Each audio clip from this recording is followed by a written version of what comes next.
سرکار نے بھی فرمایا کہ اے اللہ مجھے ایسے علم سے پناہ عطا کرو،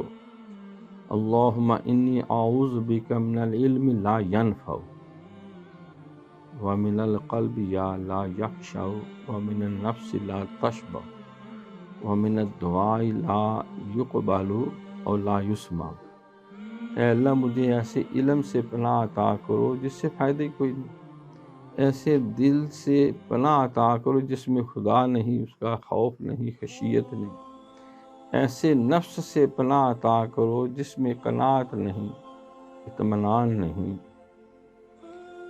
اور ایسی دعاؤں سے پناہ عطا کرو